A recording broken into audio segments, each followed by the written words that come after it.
Sign here and you lose the house. Sign here and you lose me. He signed the house.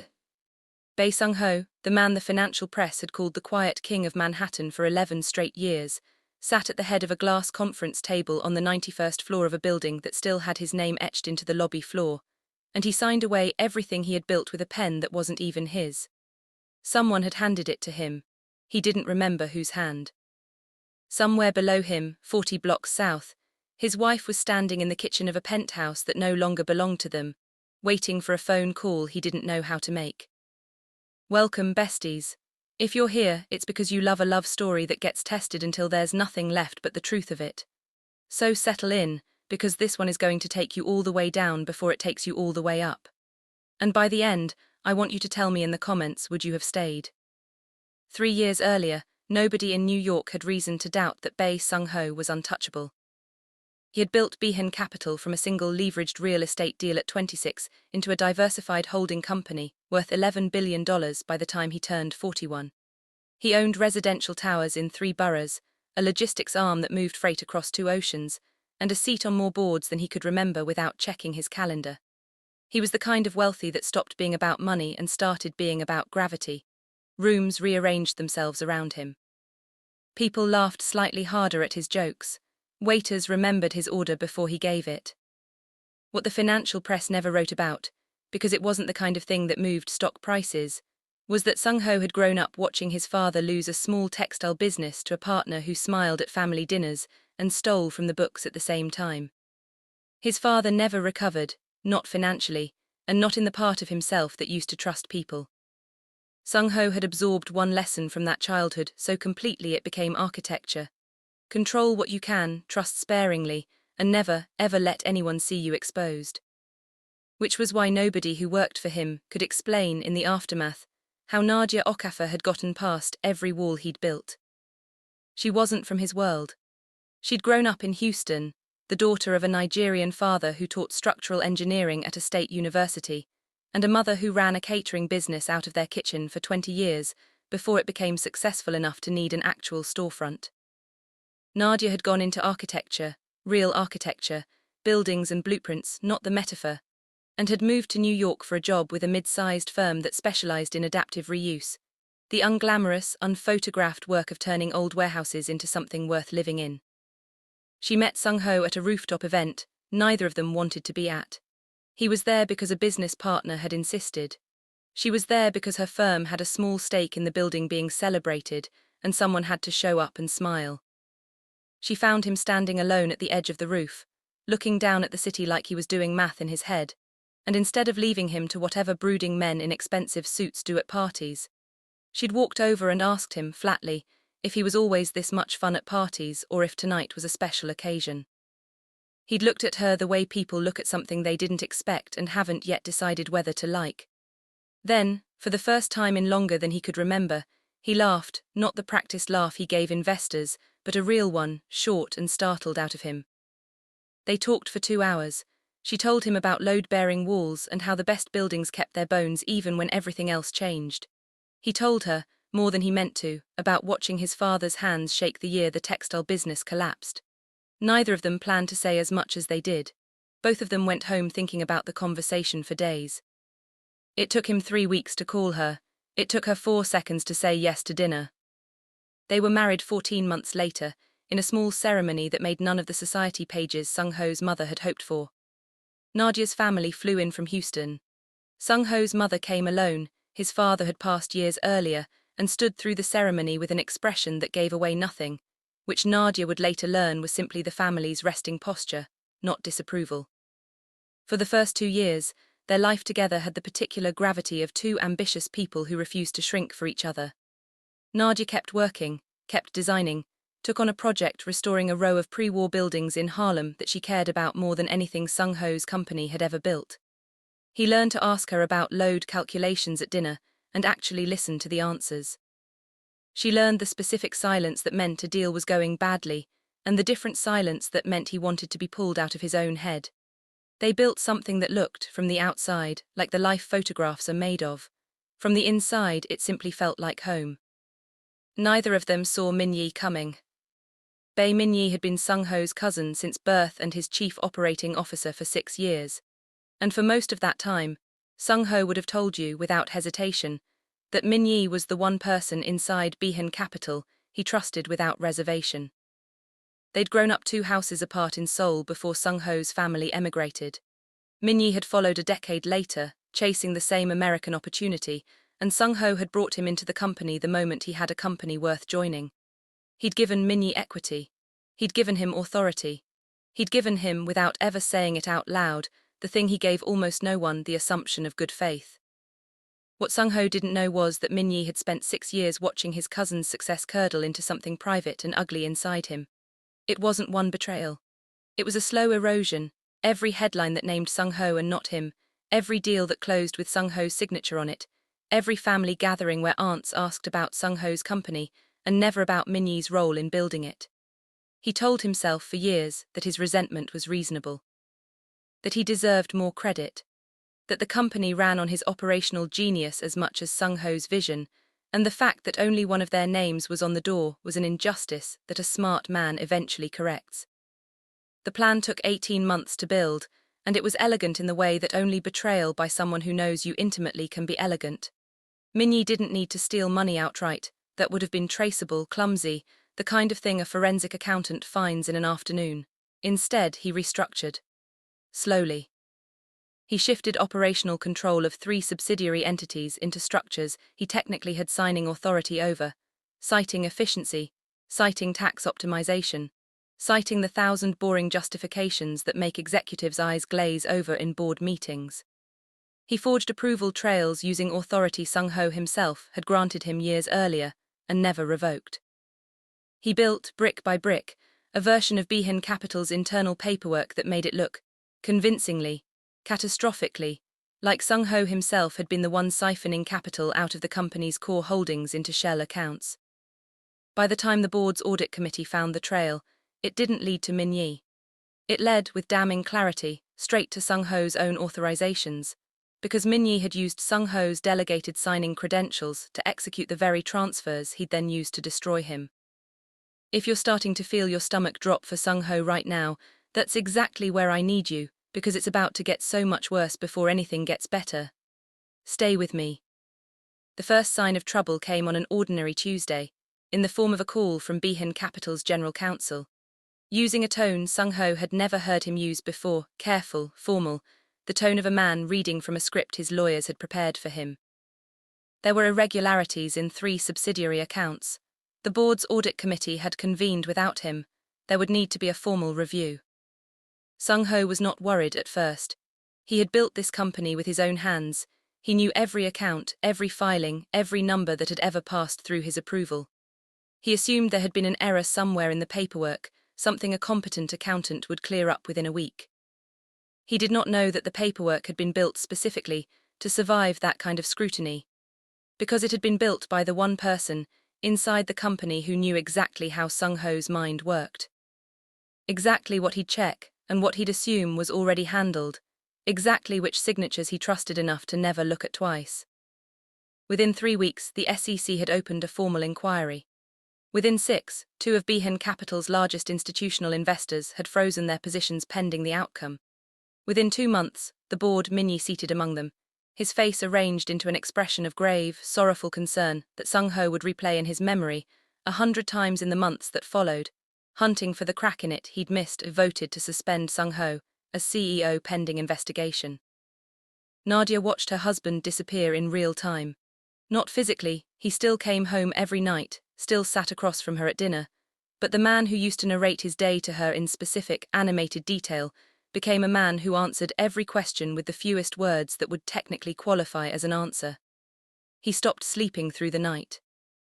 She would wake at 3 in the morning to find his side of the bed empty, and find him instead in his home office, staring at spreadsheets that no longer meant what they used to mean, searching for the mistake he was certain had to be his own, because the alternative, that someone he loved had done this to him on purpose, was somehow harder to hold than the possibility that he himself had failed. Legal proceedings dragged through 8 months. Sung-ho's personal attorneys fought hard, but the paper trail Min-yi had constructed was, in its own vicious way, a masterpiece, every falsified authorization routed through legitimate systems, every shell transfer dressed in the unremarkable language of routine restructuring. Proving Sung-ho's innocence required proving someone else's guilt, and the someone else in question had spent 18 months making sure his own fingerprints were nowhere to be found.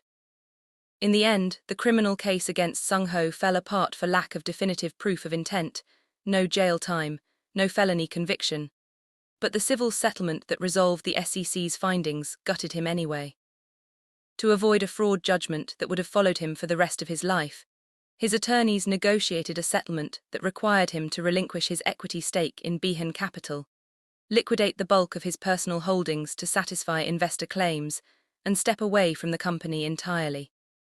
The board, with Min-yee's careful, reluctant-sounding endorsement, voted the very same week to install Min-yee as the new chief executive officer. The man who built the empire signed it away with a pen that wasn't his, in a conference room he'd once owned, while the man who destroyed him watched from 3 seats down the table with an expression that, for 1/2 of 1 second, slipped. Nadia wasn't in that room. She found out from a phone call, standing in the kitchen of the penthouse, the same kitchen where 3 years earlier Sung-ho had once burned an entire pot of soup, trying to make her mother's jollof recipe from a video, laughing so hard at his own failure that she'd had to sit down on the floor. The penthouse went next. It hadn't technically been part of the settlement. It was titled separately in both their names, but the mortgage on it had been leveraged years earlier against Billionaire Capital stock that no longer existed in any meaningful form, and the math simply didn't survive the collapse. They had 90 days to vacate. If you've ever watched someone you love lose the version of themselves they were most proud of, you know that grief doesn't wait for a funeral. It starts the moment the loss becomes real. And Sung-ho's grief when it finally arrived didn't look like tears. It looked like silence. It looked like a man standing at the window of an apartment he was about to lose, staring down at a city that used to rearrange itself around him, wondering who he was now that it wouldn't. I need you to sit in this moment for a second, because this is where most people would tell you the story ends. Man loses everything, marriage doesn't survive the fall, everyone learns a lesson about how money changes people. But Nadia Okafor did not marry a balance sheet. And what happens next is the whole reason I'm telling you this story. If it's hitting you the way it's hitting me, drop a comment and let me know where you're at right now, because it's about to get harder before it gets better. They moved into a 2-bedroom rental in Astoria that Nadia found and Sung-ho barely looked at before signing the lease, because looking at it too closely would have made it real. It had good light in the afternoon and a radiator that clanked every night around 11, and it was, in every measurable way, a perfectly fine apartment.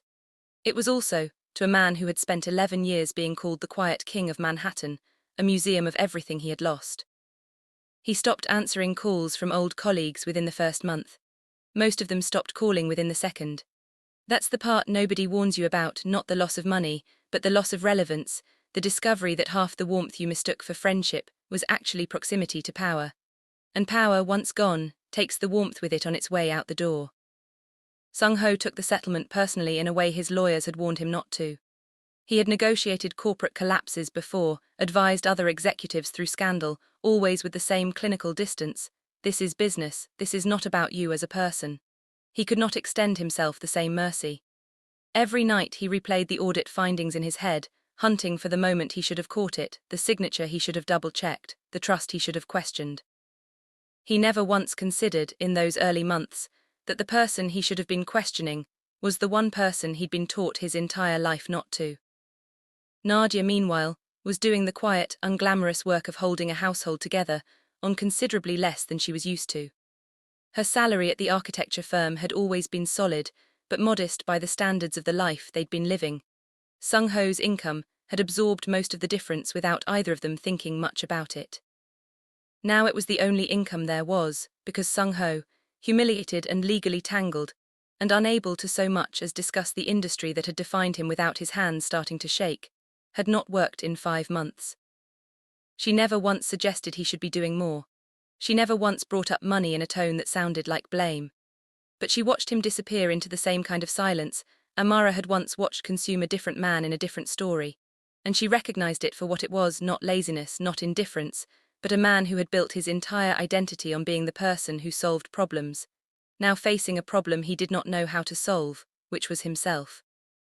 She started closing the door to his home office quietly when she left for work. the way you tiptoe past a room where someone was sleeping badly. She started answering, "How's Sung-ho?" from well-meaning friends with a shorter and shorter version of the truth, because the truth had gotten heavy enough that saying it out loud kept costing her something she didn't have extra of. One night, about 4 months into the Astoria apartment, she came home to find him sitting at the kitchen table with a folder of old Behan Capital documents spread in front of him. Pages he must have kept copies of, going back through everything, still hunting for the mistake that would explain how this had happened to him. She sat down across from him without a word and started reading through the pages with him, not because she understood half the financial language on them, but because she understood that being in the room mattered more than understanding the spreadsheets. He looked up at her at some point and asked her, in a voice she barely recognized, why she was still here. It wasn't self-pity, exactly. It was a genuine question from a man who had spent his whole life believing that people stayed close to him because of what he could offer them, and now that he had nothing left to offer, he genuinely did not understand what was keeping his wife at that table with him at 11 o'clock at night, going through paperwork she couldn't read, instead of somewhere better. She told him the truth, which was that she hadn't married a company. She'd married a man who once burned an entire pot of soup trying to learn her mother's recipe and laughed about it until she had to sit on the floor. She told him that man was still sitting right in front of her, and she wasn't going anywhere until he remembered it too. He didn't say anything back. He just reached across the table and took her hand, the way a drowning man takes a rope, not gracefully, not with words. Just with the desperate grip of someone who has finally found something solid. Here's the part of the story I don't think enough people talk about when they praise a woman for staying. Staying costs something. It's not free. It's not just an act of love, it's an act of sacrifice, and Nadia's sacrifice had a very specific shape. The Harlem Restoration Project, the row of pre-war buildings she'd cared about more than anything Behan Capital had ever built, had reached the stage where her firm needed someone to relocate temporarily to oversee the final phase of construction management on site. It was, professionally, the single biggest opportunity of her career. A chance to lead a landmark project from groundbreaking to ribbon cutting, with her name attached to the finished result in a way that almost never happened for architects her age. It also required her, for at least 8 months, to be substantially less available at home. Long site days, early mornings, the kind of consuming schedule that would have been an easy yes 2 years earlier, when Sung-ho had his own empire to run and would have celebrated her ambition without a second thought. She looked at the folder from her firm sitting on the kitchen counter for 3 days before she made a decision. She turned the assignment down, told her supervisor, without much explanation, that the timing wasn't right, and watched the opportunity get handed to a colleague 2 years her junior who would go on, 18 months later, to get written up in an industry magazine for the finished buildings Nadia had originally designed the framework for. She never told Sung-ho she turned it down. Not because she was hiding it exactly, but because she knew, with the specific certainty of someone who has watched a proud man collapse under the weight of feeling like a burden, that if he knew what she'd given up because of him, it would break something in him that was already barely holding together. Her mother found out first on a phone call and asked her, gently, the question Nadia had been avoiding asking herself, whether she was building a life or postponing one. Nadia didn't have a clean answer. All she knew was that some mornings, watching her husband stare at a wall like he was trying to remember who he used to be, she didn't see a choice at all. She saw a man she loved, drowning, and a hand she wasn't going to pull back just because reaching it out cost her something. But cost is cost, even when love makes you willing to pay it. And a marriage where one person keeps quietly paying and the other person never finds out isn't a partnership, it's a debt waiting to come due. Somebody was going to have to notice, it just wasn't going to be Sung-ho, not yet. If you know a woman who's ever quietly folded her own dreams into a drawer to hold someone else's world together, this next part is for her too. Comment, I see her, if that's you or someone you love, because what happens next changes everything. Sung-ho's younger sister, Jae-won, had built a career for herself as a corporate litigator in Chicago, deliberately far enough from the family business to never be accused of nepotism, close enough to still know exactly how the industry worked. She and Sung-ho had never been especially close. The 12-year age gap and his relentless work schedule had kept them at a polite holiday card distance for most of their adult lives. But she loved her brother in the specific, watchful way of a younger sibling who spent her childhood being protected by him and never quite got over the debt of it. She heard about the settlement secondhand, through an industry contact, months after it happened, and was furious, not at Sung-ho, but at the entire situation, at the fact that nobody in the family had thought to call her, at the audit findings that had never sat right with her the one time she'd skimmed a summary of them in an industry brief. Jae-won had spent 15 years reading fraudulent paper trails for a living. Something about the tidy, convenient shape of the evidence against her brother had bothered her from the moment she read it, in the specific way that a professional's instincts bother them before they can articulate exactly why. She called Nadia directly, because she suspected, correctly, that Sung-ho himself would never ask for help, and that if anyone was going to tell her the truth about how bad things had actually gotten, it would be his wife. Nadia told her everything, the silence, the 5 months without work, the folder of documents he still went through most nights, hunting for a mistake that was never his to find. Jae-won listened without interrupting, and when Nadia finished, she asked a single question that would end up changing the entire shape of this story. Had anyone at all, ever actually looked closely at Min-yi's role in the restructuring, or had the entire investigation simply assumed his innocence because he was the one who reported the irregularities in the first place? Nadia didn't have an answer. Neither, as it turned out, did anyone else, because that was exactly the blind spot Min-yi had built his entire plan around, the assumption that the person who raises the alarm is never the one who should be under suspicion. Jae-won flew to New York the following weekend, carrying a laptop bag and the specific, coiled energy of a litigator who has just found the loose thread in a case she wasn't originally assigned to. She didn't call ahead. She showed up at the Astoria apartment on a Saturday morning and told Sung-ho, before he'd even finished his coffee, that she wanted to see every document he still had, every email, every authorization record, everything. Because she didn't believe for 1 second that her brother, the man who used to check his own expense reports 3 times before submitting them, had actually signed off on the transfers the SEC said he had. Sung-ho's first instinct was resistance. He told her it was over, that the settlement was final, that reopening it would cost money he no longer had and hope he couldn't afford to lose twice. Jae-won, who had inherited exactly none of the family's talent for quiet suffering, told him, flatly, the way only a little sister can, that he sounded like a man who had decided it was easier to stay defeated than to risk finding out he'd been right to fight. It was Nadia who finally tipped the room. She reminded him quietly that he had once run into more danger, professional, reputational, financial, than most men would survive, simply because giving up had never occurred to him as an option. She told him that the man she married didn't quit. He got quiet sometimes. He retreated sometimes. But he did not quit, and she was not going to let him start now, not with his sister sitting across the table with a laptop already open. He looked at both of them for a long moment. His sister, coiled and ready, his wife, steady in a way she'd been steady for months without him fully seeing it. And something in his face shifted, the way a locked door shifts when someone finally finds the right key. He went and got the folder. What Jae-won found, over the course of that weekend, and the 6 increasingly sleepless weeks that followed, was not a single smoking gun but a pattern. The kind of pattern that's invisible if you're looking at any one document in isolation and unmistakable once you line up all of them side by side. Every falsified authorization traced back to the same 3 signing credentials that had been delegated years earlier, to exactly one person besides Sung-ho himself. Every shell transfer routed through intermediary accounts that had been opened using paperwork submitted from the same regional office, at the same times of day, in a pattern that matched Min-yi's known travel schedule with uncomfortable precision. And buried in a compliance log that the original SEC inquiry had apparently never cross-referenced against the transaction timestamps, there was a login record. A single, almost invisible login record, showing Min-yi accessing the restructuring system's back-end architecture 11 minutes before the very first fraudulent transfer was initiated, using an internal maintenance account that should have logged him out automatically after 90 seconds of inactivity, and hadn't. It wasn't proof yet. Jae-won was careful to say that more than once, because she'd built a career on the difference between a suspicious pattern and a provable case, and she refused to let her brother's hope outrun the evidence before it was ready to carry the weight.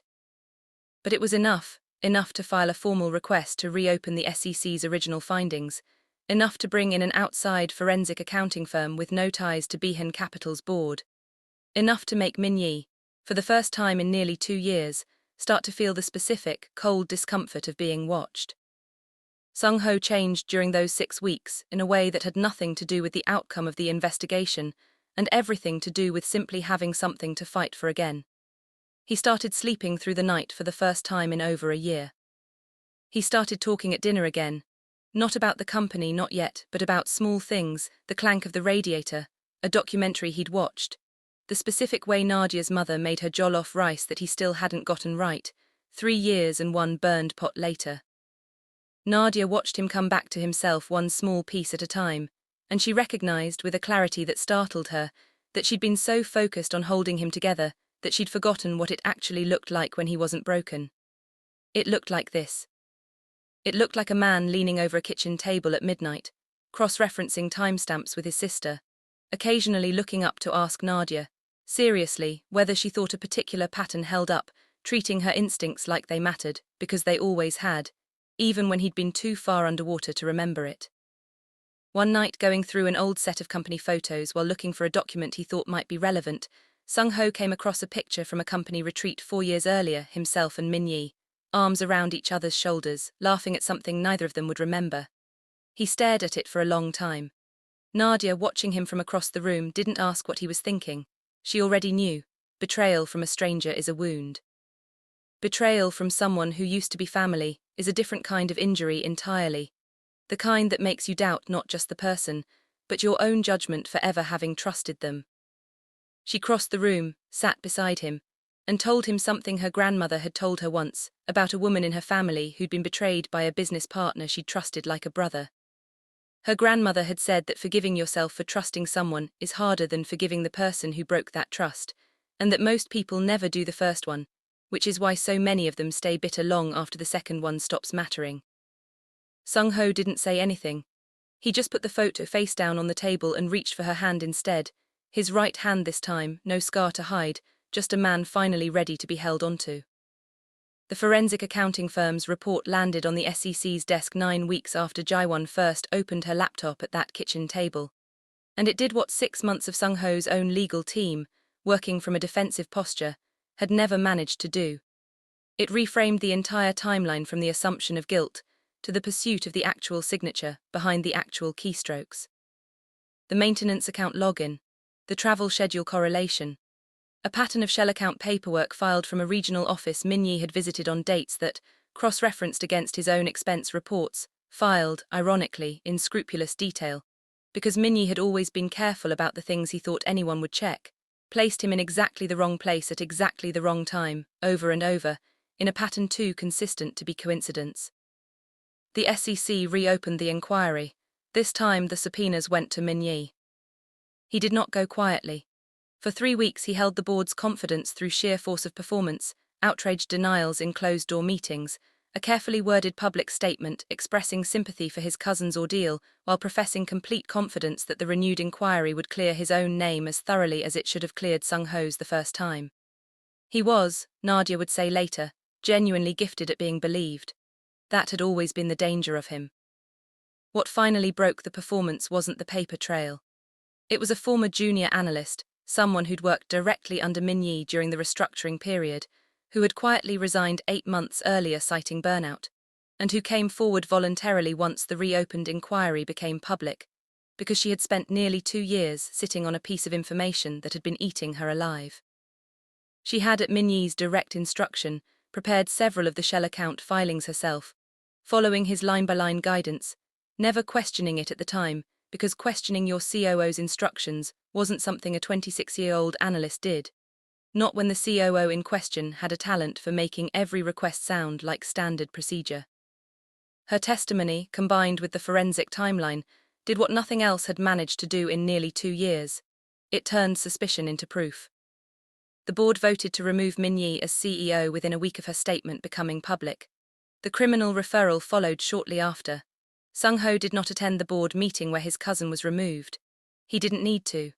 He was, by then, less interested in watching Min-yi fall than in the much longer, much quieter work of figuring out who he wanted to be on the other side of it. He did, however, receive one phone call from Min-yi before the legal proceedings made further contact impossible. A call Nadia was in the room for, watching her husband's face as he listened to whatever his cousin was saying on the other end. She never found out the full content of that call, not word for word.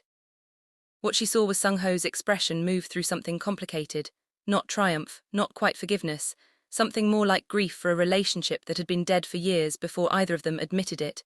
And then she heard him say quietly that he hoped, someday, Min-yi would understand that what he'd taken wasn't just a company. It was a family, and no amount of equity was ever going to buy that back. He hung up, he didn't cry. He just sat down at the kitchen table, the same table where he'd once asked his wife why she was still there, and this time he didn't ask her anything. He just reached for her hand and she gave it to him the way she always had. The formal legal reversal took another 4 months to fully resolve, reinstated equity, recovered assets, a settlement from Min-yi's own holdings that would never fully undo 2 years of damage, but went a long way toward repairing what could be repaired. Sung-ho was reinstated to the board. He chose, deliberately, not to immediately reclaim the CEO title, telling the remaining board members he needed to prove to himself, before he proved it to anyone else, that he still wanted the job for the right reasons, and not simply because losing it had broken something in him that needed fixing. He spent that period doing something he had never once done in 11 years of running Behan Capital, asking his wife what she thought he should do next. Nadia, for her part, had spent the darkest months of their collapse quietly cataloguing every version of Sung-ho she'd watched emerge from underneath the wreckage. The man who burned soup, the man who asked why she stayed, the man who cross-referenced timestamps at midnight with his sister, the man who grieved a cousin instead of celebrating his downfall. She told him honestly that whatever he decided to build next, she didn't want it to look exactly like what he'd lost. She didn't want the version of him that measured his worth by a number on a balance sheet. She wanted the version of him that had spent 2 years learning, the hard way, what actually held a life together when the money disappeared. Sung-ho took nearly a year to decide what came next, which was, for a man who used to make 8-figure decisions before lunch, its own kind of transformation. He eventually returned to Behan Capital not as its sole architect, but as its co-chair, restructuring the governance model so that no single signing authority could ever again be quietly weaponized the way his had been. A reform the industry press would later credit, somewhat ironically, as one of the more significant corporate governance innovations to come out of the entire scandal. And Nadia finally got her building. Not the Harlem project. That one belonged to someone else now, and she'd made a kind of peace with that loss she didn't fully explain even to Sung-ho, because some sacrifices you make for love and never expect to have handed back to you. But when the firm's senior partner retired the following spring, Nadia was named lead architect on a new adaptive reuse project in the Bronx, an old manufacturing complex being converted into mixed-income housing, the kind of unglamorous, unphotographed work she'd loved from the very beginning, except this time with her name on the drawings from the first page. Sung-ho came to every site visit he could make time for. He didn't understand half of what she pointed out to him, load calculations, zoning variances. The specific engineering reason one wall could come down and another couldn't. But he listened the way she'd once listened to him talk about deal structures at dinner, years earlier, before either of them knew how much they'd eventually need that habit. They moved out of the Astoria apartment 9 months after Min-yi's removal, into a home considerably smaller than the old penthouse, a brownstone in Brooklyn, 3 stories, with good light in the afternoon and absolutely no clanking radiator. Nadia designed the renovation herself. Sung-ho, for the first time in his adult life, learned how to use a power drill badly, under his wife's amused supervision, and put up a single shelf in the kitchen that was very slightly crooked, and that neither of them ever fixed, because they both liked having proof somewhere in the house that not everything they built had to be perfect to be worth keeping. There's a specific kind of quiet that settles into a marriage after it survives something that should have ended it. Not the anxious quiet of 2 people avoiding a subject, but the settled quiet of 2 people who no longer need to perform for each other, because they've already seen each other at the very bottom and stayed anyway. Sung-ho found Nadia on the back stoop of the Brooklyn brownstone one evening, about a year after the reversal, going over blueprints for the Bronx project by the last of the daylight. He sat down next to her without saying anything, the way he'd learned to do, and after a while she set the blueprints down and asked him, out of nowhere, whether he ever thought about the version of himself who signed that pen at the 91st floor conference table, the man who thought losing the house meant losing everything. He told her the truth, that he thought about it more than he'd admit to anyone else. Not with the grief he used to carry, but with something closer to gratitude, which had taken him a long time to understand and even longer to say out loud. Because that man, the one who signed the house away, had spent 11 years believing his worth was measured in square footage and market capitalization. It took losing all of it to find out what was actually holding him up the whole time, and it hadn't been the penthouse, and it hadn't been the company, and it hadn't even really been the money. It had been a woman who turned down the biggest opportunity of her career and never once told him, because she loved him more than she needed credit for the sacrifice. He told her he knew, by the way, about the Harlem project. Jaiwan had let it slip, months earlier, not maliciously, just in the offhand way people mention things they assume you already know. He told Nadia he'd carried the guilt of it quietly ever since, the same way she'd carried the sacrifice quietly, and that he was done letting either of them carry things alone. Nadia didn't cry, though she came close. She told him she hadn't wanted him to know, because she was afraid it would become one more thing for him to feel like a failure over, back when failure was the only language he had left to speak. He told her that was exactly the problem, that they'd both spent 2 years protecting each other from truths that, if they'd shared them honestly, might have made the whole ordeal survivable instead of merely bearable.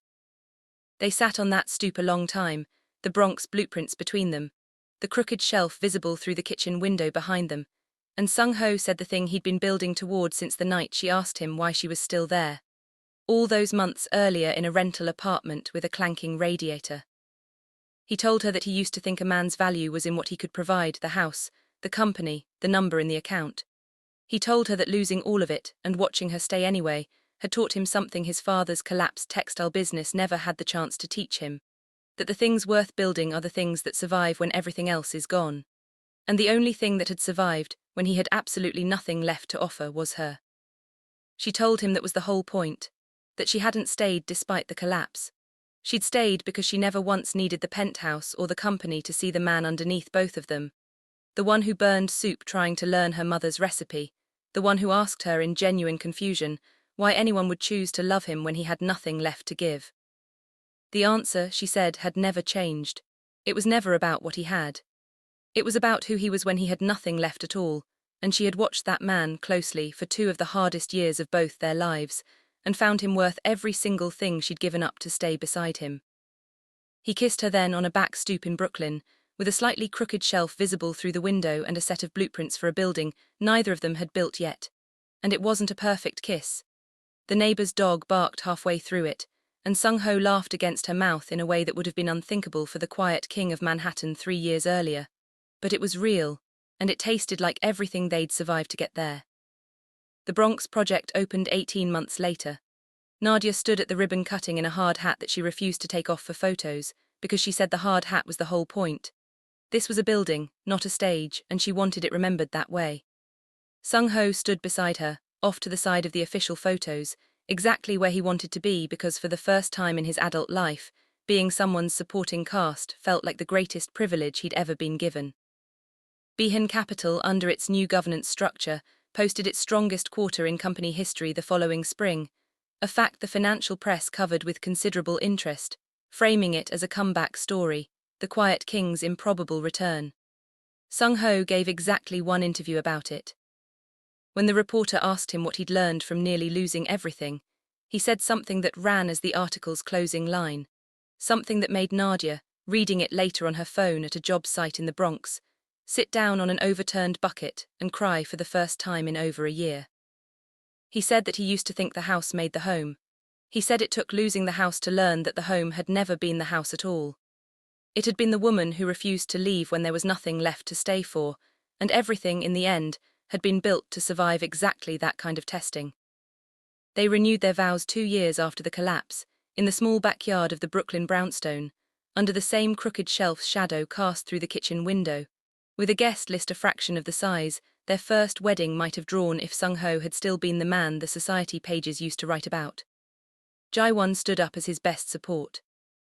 Nadia's mother flew in from Houston and cried through the entire ceremony, the good kind of crying, the kind that comes from watching a daughter's sacrifice finally get seen in full daylight. Sung-ho held both of Nadia's hands in the evening light and told her, in front of everyone who had watched them survive the worst 2 years of their lives, that he had once believed a man's worth was written in the size of the empire he could build. He told her he now believed it was written somewhere much smaller and much harder to lose, in the size of the love that stays standing after the empire falls. Nadia told him she had never once been impressed by his empire. She told him she'd fallen in love with a man who burned soup in a penthouse kitchen and laughed so hard about it that she had to sit down on the floor, and she had spent every day since then falling in love with whatever version of that man showed up. The billionaire, the broken man in Astoria, the husband learning to use a power drill badly on a Brooklyn back stoop. She told him none of those versions had ever been the reason she stayed. The reason she stayed was simpler than any of it. It was that he was hers in every version, and she had never once needed the house to know it. If this story stayed with you, if you felt something for Nadia and Sung-ho, for what it costs to stay when staying is the hardest thing you've ever done, hit subscribe and drop a comment telling me the moment that hit you hardest. And if you're still thinking about Minyi, about what it takes for someone who once shared your name and your childhood to try to take everything you built, tell me in the comments whether you think a man like that ever really finds peace, or whether some betrayals just follow you for the rest of your life. Real love doesn't disappear when the money does. It just finally gets the chance to show you what it was made of all along. Until next time, besties, keep believing in love that survives the fall.